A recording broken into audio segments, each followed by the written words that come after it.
a few different tools that we use. This here is one of our tools we use for short-term forecasting and for observing. This is a radar image, and it basically loops over about an hour. So you'll see when it resets here is about an hour ago up until about 10 minutes ago when it moves down into northern Arkansas here. And basically it tells us what's going on in terms of weather. You see the green usually indicates some sort of rain. Yellow generally means that there might be a potential for lightning. It all depends. There's a lot of things to consider, but basically that's what we look for. And then over here on this side, if you can see, it's mostly it tells us the wind, what the wind's doing at different areas, because the wind changes pretty frequently with storms and whatnot. So that's one tool we use. Another tool that we use for observing, for determining what's going on currently, is satellite imagery. And it's a little bit different from radar imagery in the sense that these are actually taken from satellites up in space, and they color the images based on temperatures and moisture. There's a lot of different types of images that we look at. It's pretty complicated, but generally it gives us a good overall view of what's happening. We could see a lot of different pieces of information. For example, we can get, just like that, we have a whole overview of the United States.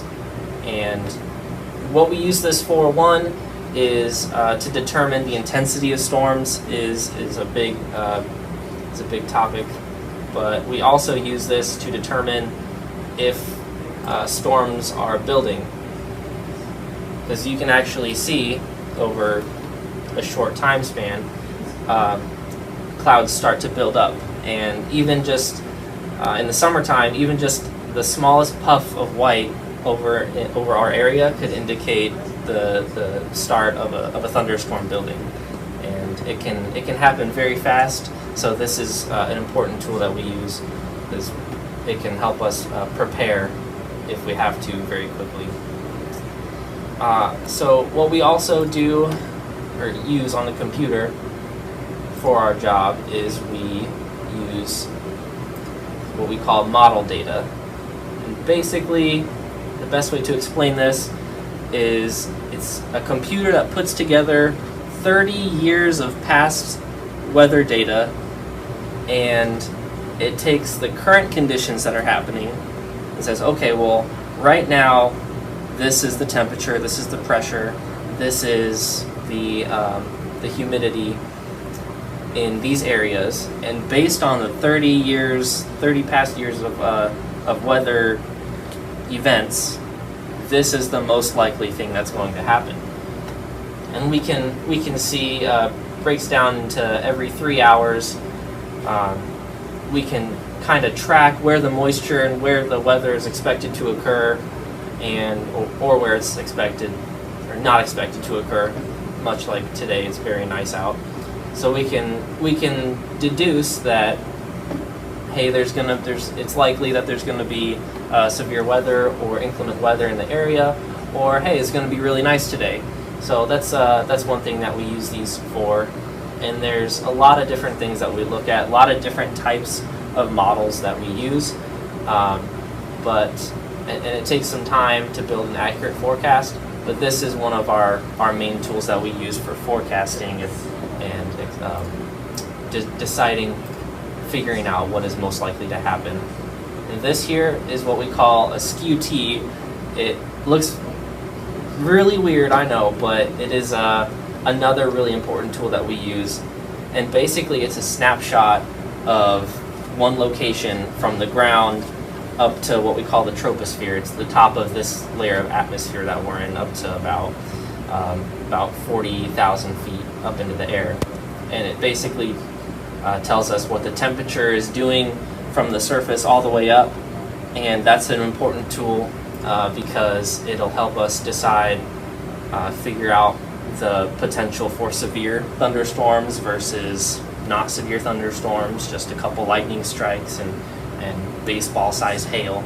So that's another important tool that we use. And the last tool that we have is this little handy guy. This is called a Kestrel, and this is what we use for observing if all of our computers go down. This is just in case of emergencies. It's always important to have a backup. So this is what we have here. It's very small. It's smaller than most cell phones, but it does a lot. It has a little fan right here, and that helps us figure out what the wind speed and the wind direction are. It tells us what the pressure is. It tells us like I said, wind speed, wind direction, temperature, the dew point, which is sort of like the humidity. It tells us like altitudes, and it keeps track of time and everything like that for us too. So we can relay this information to important agencies, for example, the air control tower, if they have aircraft landing and there is an emergency with all of the computers being down and we can't use our systems to relay the important information like what the wind direction is coming from. We can use this tool to get them that information.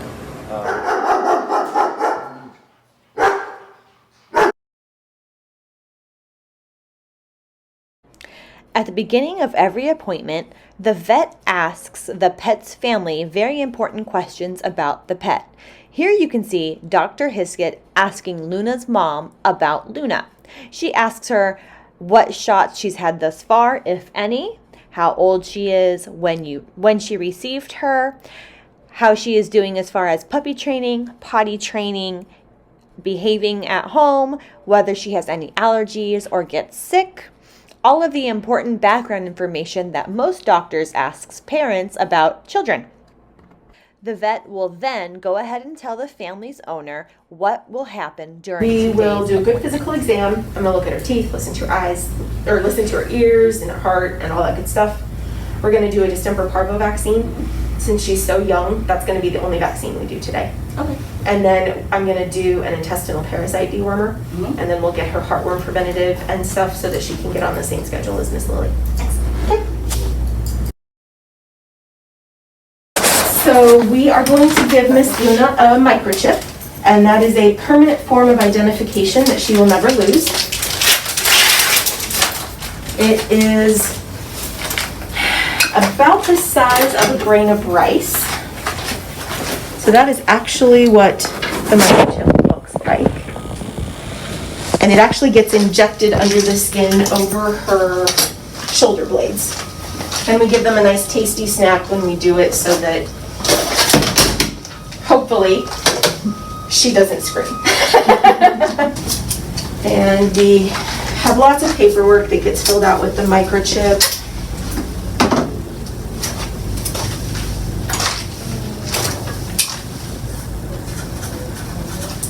And we are going to do a distemper parvo vaccine, so we're getting that ready. We're going to do a little bit of liquid dewormer for her because it is very, very common for puppies and kittens to have intestinal parasites. Intestinal parasites are found pretty much everywhere. At this point, Luna finally gets to join us. The doctor gets Luna to come onto this awesome table. It's kind of like a table and an elevator all in one. How awesome is that? Luna stays nice and calm as the doctor lifts her up so that she can inspect her.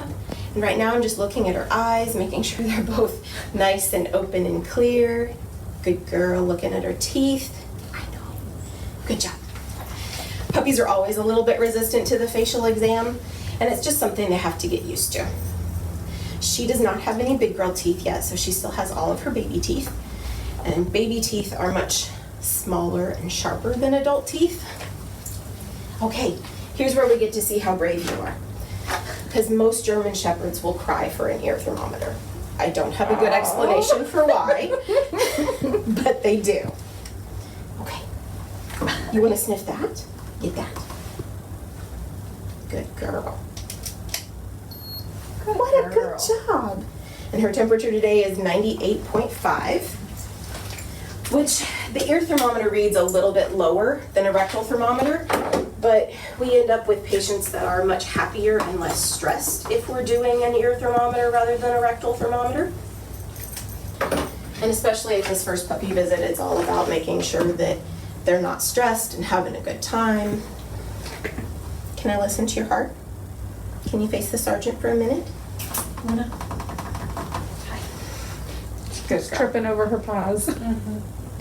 Notice that Dr. Hiskett is using many of the same tools that people doctors use on people. Girl, how about this side?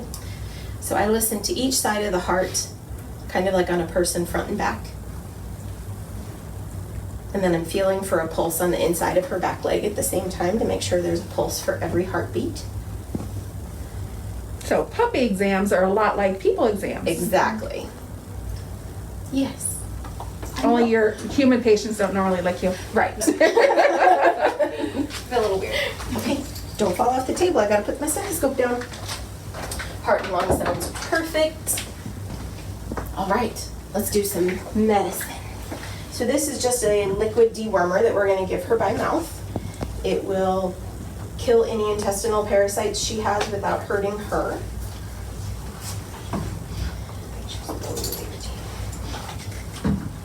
Okay. Luna, look over here. Luna, look. Yes. Perfect. Yep. In the mouth. There we go. There's a good girl. You can't just chew on the syringe. There you go. Good job. All right. Apparently it tastes good. It doesn't really, but most of the patients don't object to it too terrible much.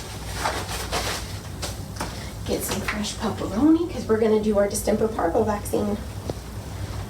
So in dogs and cats, most vaccines are given under the skin because they have nice, loose, floppy skin. And that is a subcutaneous, or meaning under the skin space. People don't really have that space. It's very, very small, and that's why they don't do vaccines in that space for people, because it's actually quite uncomfortable when they get a vaccine there. Okay, get it. Good girl. I know. Again, no falling. We're gonna upgrade the snack because the microchip is a much bigger poke. So you'll see us give cheese in a can, whipped cream in a can. We don't recommend using these at home. In a veterinary clinic, they are considered high value rewards, and we use them for when we have to do something that is particularly uncomfortable or potentially scary for them. Get it. Look.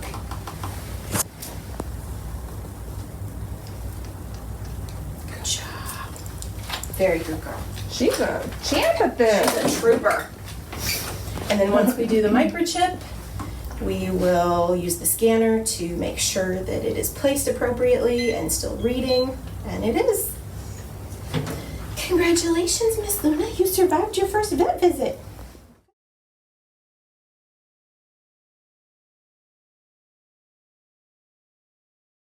Well, so I kind of like how you pointed out that you can start the military as, you said, an enlisted corps. So what's the difference between an officer corps and an enlisted corps? You say that, I know a lot of kids hear that all the time from their moms or dads, whoever's in. So what's the difference there? So one of the really big difference is it's the period of service that you're signing on to do. Where an officer, when we join the military, we've said we're going to be here for 20 years or more. And we can leave at any time in between that period. Now, if I'm an enlisted member, I have signed on for a period of time that I'm going to be in military service, and that's sometimes from 2 years to 4 years to 6 years. And then over the course of people's lives and careers, they'll recommit to another period of time, and that period of time is called an enlistment in the military. And so that's really the big difference, other than I get all the administrative unfun things to do. On the enlisted side, it's a period of time that you're committing to serve. But day in, day out, we work right alongside each other, and it's a fantastic relationship. So can you go from enlisted to an officer? Glad you asked that. So my dad actually did that. So my father, he was in the Air Force for 5 years, and then went to get his commission, and he retired as a colonel after almost 29 and a half years. So it's pretty, that opportunity is there. Now, interestingly enough, my little brother, he's in the Air Force band. He plays the French horn, and so he got all of the talent. I got nothing.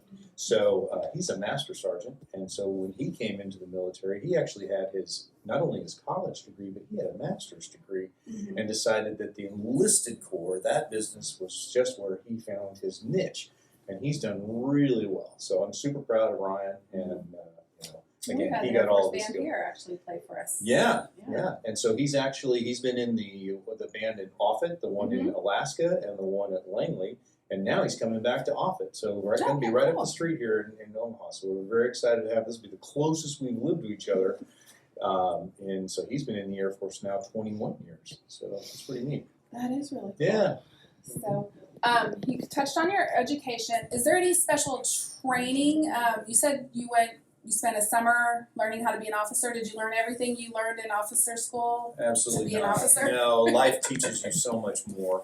They're just going to teach you the basics of wearing a uniform, the rank structure, how to organize yourself, how to live with a day that's completely scripted. You're going to get up at 5. Yes, that's awful. And then you're going to eat now, and you're going to go here, and you're going to learn physical fitness. So they teach you some of these core traits, and I did that. It was about a 6-week period in the summer of 1991. Boy, I'm really showing my age here. But so just the basics of, okay, this is what it means. This is how to put your clothes on. This is how you wear your hat when you walk outside. The things that most people just don't know that you do, and you take it off when you come inside. So that just these fun things. But no, the life experiences are what brings you to this point. And so I think it's just like life. I mean, you don't know everything about what you're going to do until you go out and experience and make some mistakes. And, younger officers, we sometimes don't do everything right. And so we luckily, what the neat part about our military is they usually partner you up with a enlisted member to guide and mentor you. That's actually a required relationship. So it's a really neat thing. That it's actually something that is written right into the guidance. You're talking about your performance guidance plan that we were talking about earlier. That's exactly written into all of our non-commissioned officers' responsibilities is to mentor company grade officer development. So it's a great relationship.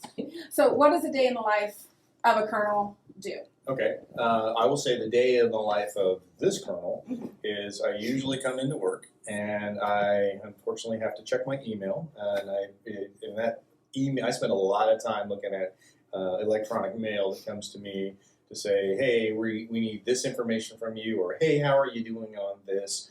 Oh, and can you give us updates on that program? So a couple of things that I check on every day is, hey, how are our airplanes flying? Are the pilots and the in-flight refueling specialists, are they able to do what they can do? Or do the maintenance and mission support folks have everything that they need to do to be able to do the mission? Are our defenders who protect us every day, do they have all their resources? Do our civil engineering people have enough to support the base as they can do it? I also have about 55 people getting ready to deploy, go downrange, leave their families for about 6 months, and so I got to make sure that they're getting all of the training that they need to do. And an interesting thing I have to also worry about is, are my people being paid? And so that's a little different thing. In budget constrained times, I have to come in every day and go, do we have the resources to be able to pay to do the things that we want to do? Are the people actually being paid? Are they being paid correctly? And so that part ends up being a bit of my time. And then we also look at how are we going to make this organization better? So we have a thing called process improvement. And so we look at everything that we do almost on a weekly basis and go, well, hey, how well did we do what we just did? Could we do it better? Did that make sense? And is there a better way to do it? Is somebody doing it better than we are? And let's go find out what theirs is. Let's take their names off of it and make it ours. And then we'll call it a process improvement. So we're very excited. The neat thing also about the new airplane, the KC-46, there's a lot of people that are interested in it. And so we have people all over the world flying with this airplane, so I have to make sure that, hey, when they're in Guam or they're in Washington, D.C., do they have everything they need to do their mission and engage the senior leaders the Air Force and the world, because everybody's interested in the KC-46 right now. So you're saying you'd also have to have some diplomacy in your Yes, job? yes, you definitely. So it's all about, everything in your life is going to be about relationships, and relationships matter. And there's a saying out there that says, don't burn your bridges, because you never know when you're going to need to cross them. And so I will tell you, I'm in the Air Force Reserve, but that was after I served 25 years on active duty. And I decided to put on a different type of uniform and continue in service with the Air Force Reserve. But if I had not made a lot of friends and kept a lot of good relationships going, I probably would not have had the opportunity to come and do this. And I'm very blessed in the course of my life that people have held the door open for me. And you have a decision to make when somebody opens the door for you, whether you're going to walk through it. And when you make that decision to walk through, there is actually a requirement that you turn around and you open the door for the next person behind you. So that pay it forward sort of a proposition, and that's the way I live my life. You know, I'm very blessed. There's no reason I should be at the level that I am right now. I'm not that good. But I will tell you that people have held the door open for me, and I've elected to go through, and then my task is now, hey, bring that next person up, always thinking about who's the next me. Because I'm not always going to be here. So part of what I do in a day is make sure that this place is better than I found it, and then keep it going on a direction that's going to be positive for the organization. And then we always have to be ready in the military that if something really bad happens, we can go defend our nation. So that's kind of where I am on that whole thing.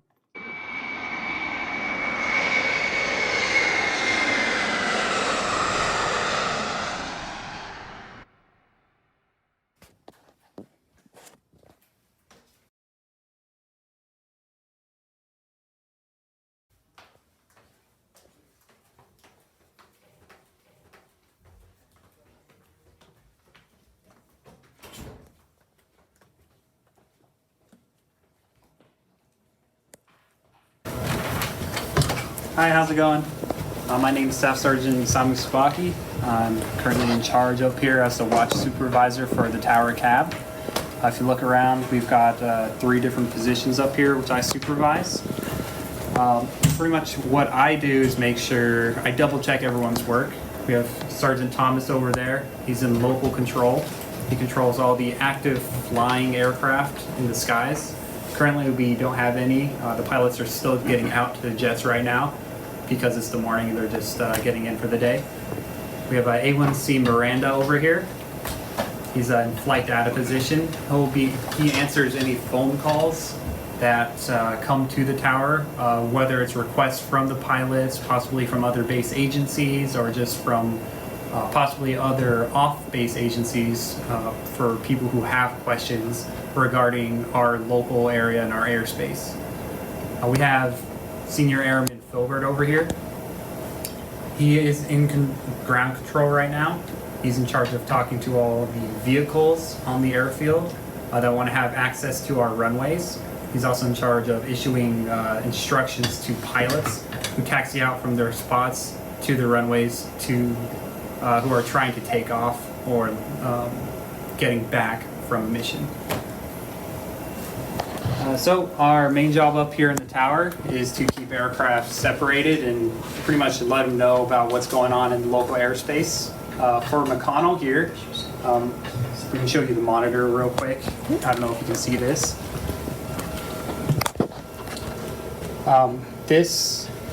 These rings right here, if you can see them, represent a 5 mile area. Our runways are dead center here in the middle. Filbert, can you hit maps 5?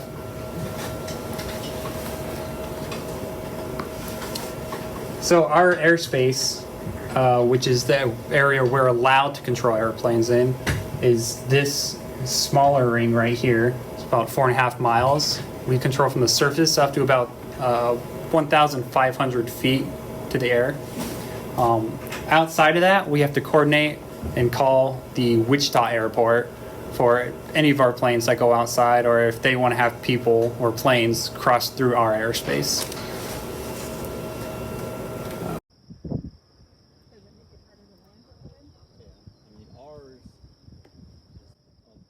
forward, you have it straight down the runway one way or the other, or one direction or the other. And that's what keeps it level for the pilots. But when it's coming at an angle,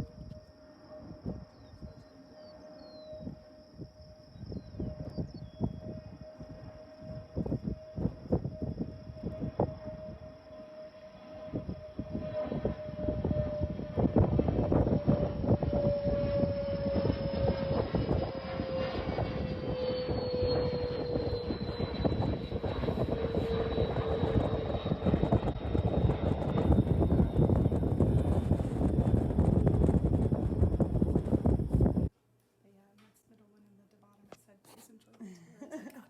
No. Well, it might be in there. I don't know.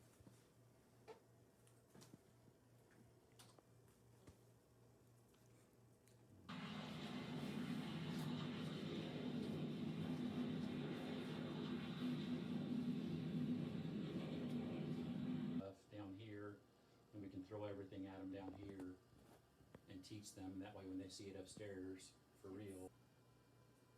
They're dropping parachutists Yeah. now. Some bases that have active parachute drop operations on the field. I don't think I've ever seen.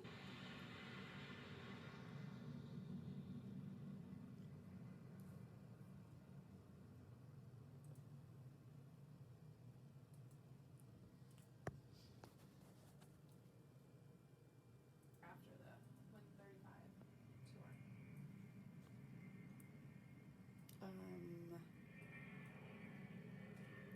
I want to say after.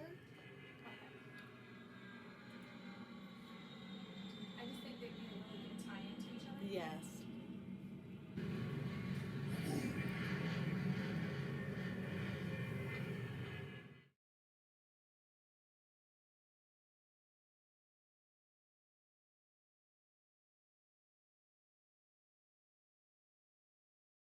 Well, this is a special plane that does different things. We are a military aircraft, so we have to go through special processes before we get out to the aircraft. And what we do is our primary mission is to take gas to the receivers that are the military aircraft that need mid-air refueling. So basically that keeps the receivers from having to stop what they're doing land, gas up on the ground, and then take off again. That takes a lot of extra time. So we minimize that time on the ground so that they can spend more time airborne getting what they need to the fight. So we're a combat support mission in that sense, where we let the faster or the bigger airplanes get where they're going sooner without excessive delays. So next we're going to ask some questions about boom. What is a boom? So a boom is a 28 feet long pole, and it can extend an extra 18.5 feet. So the boom basically allows gas to go in through this boom, and then once I go in to make a contact where I see any fighter, bomber, aircraft, and they're gonna do AR with us, like aerial refueling, I'll usher them in on the lights, bring them into contact position, and then I'll make contact, extend my boom, and they'll go into the receptacle, and then once they latch onto us with their toggles, my pilots already know a light comes on up front for them, and then gas starts flowing through.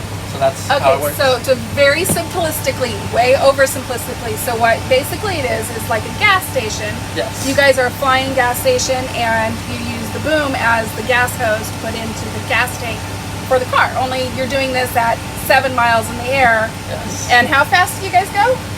The fastest we can go is Mach 0.9. That's 0.9, 90% of the speed of sound. So I'm assuming you guys don't refuel at that We speed. usually don't refuel at that speed. It's more like 270 knots is our typical refueling airspeed for us. So like you're a super gas station. Super gas station. Okay, so that's really cool. So how much gas does a tanker transport? Well, it really just depends on how much the receiver is asking for and how much we need to take for that specific mission. Typically, we can take upwards to even 120,000 to 170,000 pounds of fuel. But on typical like local missions here, we'll take about like 80 or 90K to go up in the air and do what we have to do. And K is 1,000, right? 1,000. Okay. And then, so do you refuel multiple planes in one flight, or do you just do one and then you guys go back and they continue the mission, or do you do, 10,000 here, 10,000 there? I'm not sure how this works always. So there are times where there are multiple receivers, yes, and there could be times where there's just one receiver. Basically, we can have a bunch of fighter aircraft, like the little smaller aircraft that like shoot the missiles and all that stuff. We can have upwards of like 6 or 8 of them all come, like they could come in one at a time, and we could do AR with them. And sometimes it might just be one of those big airplanes you see, like a reconnaissance airplane that like gives data to troops on the ground, or those big bomber airplanes that drop bombs on the ground. So it really just depends. It just depends on what your mission is that day. Okay, and so do you guys typically just come in in the morning at 8 o'clock, log in, fly overseas, and then come home at 5 and go home, or what do your guys' day look like? Okay, well, a typical day flying, we actually come in the day before the day of flying, and we mission plan. We figure out what our receivers are, how much gas they need, and then that dictates how much gas we need to load up our aircraft. We could actually offload all our gas to the receivers, but then we wouldn't have any to land with. So we need to make sure that we have enough to land and do our safe landing back home when we're done with the day. So we plan out where we're going, how much gas we're going to bring, how high we're going, and then what kind of training requirements we're going to do that day. And we brief it up the day before, make sure everybody's on the same page. Have a good 12 hours of crew rest the night before to make sure that we're rested, ready to go the next day. And then we show up about 3 hours before our first takeoff of the day. As we come in, we check the weather, we check the NOTAMs, make sure that we're legal to go on our mission. And then we start doing our checklists out here. We get the bus out to the aircraft. We start doing our pre-flight. It entails a very thorough check of all the systems to make sure the aircraft and the crew are safe, ready to go, and take the fuel to the fight. We start engines about 30 minutes before our takeoff time, and then we take off, and we fly as fast or as slow as needed to make our mission timing for the day. And it's really kind of cool the way, if everything's working the right way and all the communication works out, we meet in the air 1,000 feet apart and then join up together to actually touch airplanes to refuel each other, refuel the receivers in flight. So quite it's extensive. Really important that the pilots are rested and are on point, because you got two giant things trying to match. I know it's not that level, but a little pull between the two. Yes, it is inherently dangerous to do air-to-air, mid-air refueling like we do. So we need to make sure that everybody and everything is operating 100% in order to make the mission happen safely and get everybody back home at the end of the day.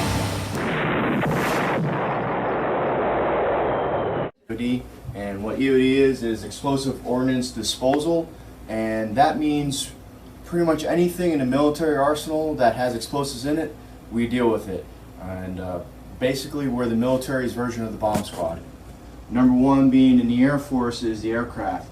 So as pilots are flying around, we got all sorts of different fighter jets, refueling vehicles out there, and if anything were to happen to the aircraft, they do have explosives on them. So if the pilot pushes the button and the flares don't pop out, or all those little fireballs, or the missile doesn't fire, or even to the ejection seats, if there's any type of malfunction, we can respond to that and help out the pilots in that way. We help with security and safety of the base and people. We are a force protection measure, combating large-scale threats, also known as weapons of mass destruction.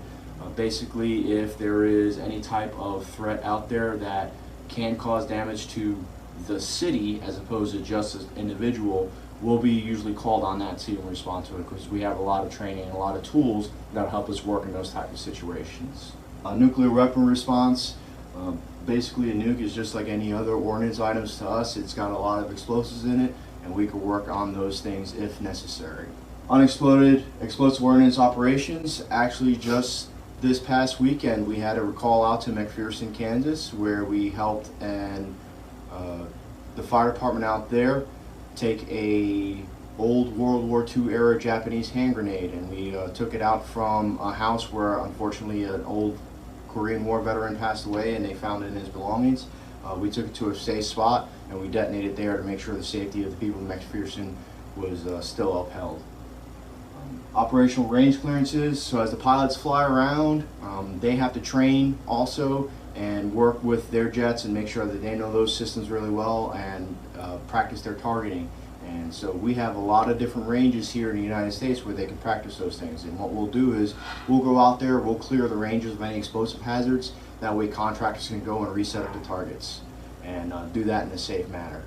We help with local law enforcement or the police and fire department when they need us. Irregular warfare, so that's been a big thing over the last decade where it's been Iraq and Afghanistan.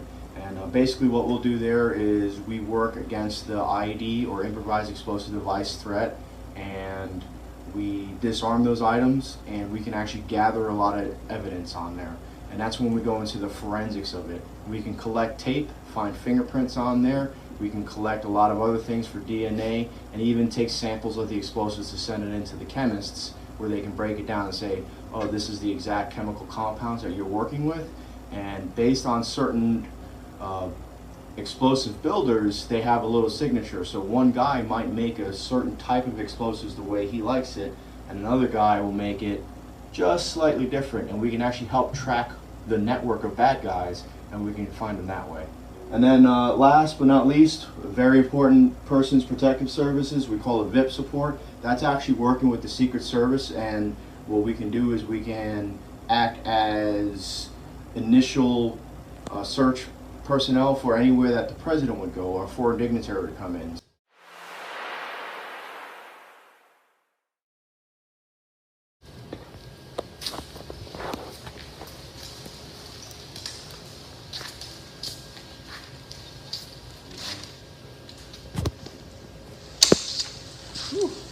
Hi everybody, I'm Emery McCullough here with the EOD flight, and I know what you're thinking, but no, this is not the Juggernaut suit. This is our EOD-9 bomb suit, and yes, it's very heavy, but it keeps us nice and protected from explosives as long as we're facing them with all this padding and Kevlar on it. So this is why we wear it, and it's a wonderful tool for what we do here.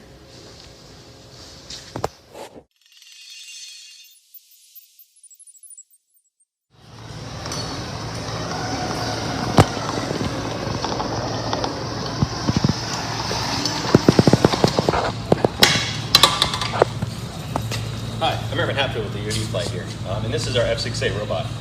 We use this as our workhorse for working around explosives. One of the best things we can do is be distant from any explosive device that we find, like an IED, so that we can use this and operate in a safe location.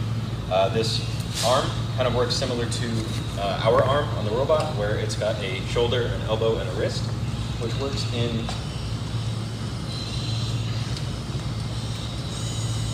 any fashion that we see fit. I can do what I can do with my arm with this robot. If I want to open up a backpack, if I want to move something, or if I want to shoot it with our percussion actuated neutralizer, which is this tool right here. You can fire a shotgun shell or a blast of water at it to defeat it. It can lift about 45 pounds if I have the arm pulled in, or about 15 pounds if I extend it out. Or I can drag a person. If it was me and I was in my kit, then I could pull somebody away if they were unconscious in an area. It's got a lot of different ways for us to see remotely, where I can have the camera that's up top on here, or I could use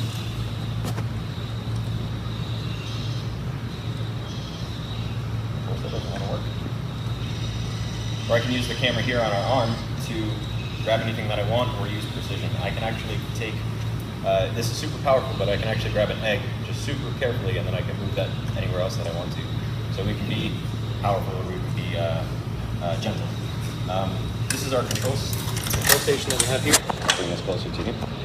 So all these little switches and levers are labeled exactly how it is on the robot itself. So here's the shoulder, the elbow, the wrist.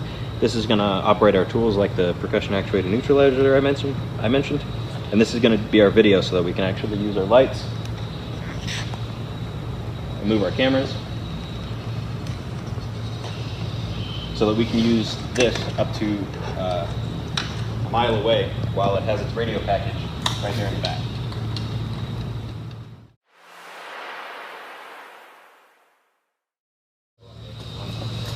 Hi, I'm Aaron Pale from the EOD flight here. First and foremost, please do not try this at home. Please, thank you. So when we find the explosives, we add our own explosives to it, and pretty much we can control what the explosives do.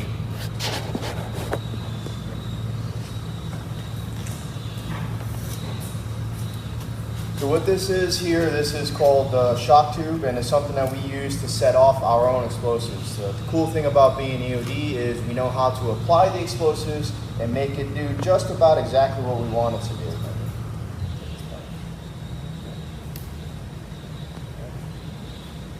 And now I know during the quarantines and everything that's been going on, and we've seen a lot of the glow stick dance parties, and this is the EOD version of it. Aaron Brash, can you please get the lights?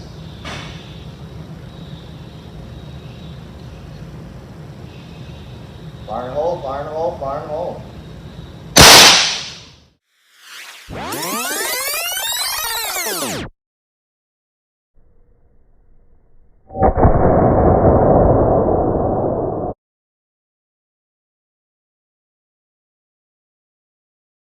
Lights. Ta-da.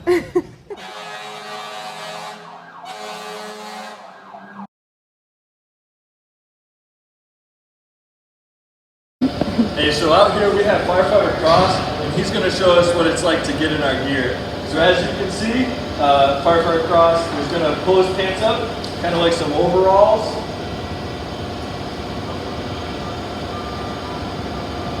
And we have suspenders on our pants so that as we're crawling around, they don't fall down on us. Next, Firefighter Cross is going to put on his jacket. And think of these like really heavy snow gear. The material is kind of thick and kind of feels like jean material, but it has multiple layers to protect us from the heat and smoke. Next, Firefighter Cross is going to put on his pack.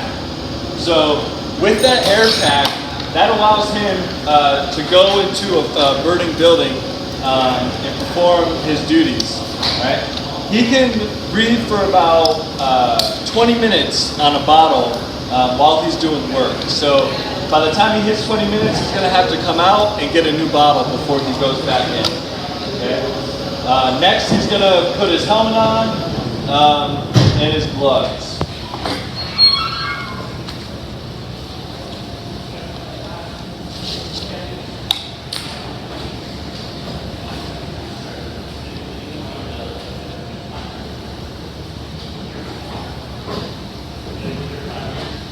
So as you can see, Firefighter Cross is ready to go and ready to be a firefighter. All said and done, he has about an extra 50 to 75 pounds on his body right now, not including any gear that he would otherwise carry. So as we've seen Ladder 22, we use this truck when we respond to structural emergencies, so either in base housing or on the main base side of things. When we have to go out onto the flight line and respond to anything with the aircraft, we'll take one of these trucks. So this is called a P-23. They hold 3,300 gallons of water, and we have 3 of these trucks that we're able to respond out for any aircraft emergencies. This is, we call it Squad 12, which is a really small crash truck. And the idea behind that is we're able to get really fast if there's an aircraft crash. So it's really important that we get water on the fire quickly. And this truck allows us to respond very quickly to get that water on the fire. Over here, we have our tender truck. So in case we don't have a hydrant, we're able to drive this truck out on scene, and this allows us to have 4,000 gallons of water that we can either use between a crash truck or a structural truck on an emergency.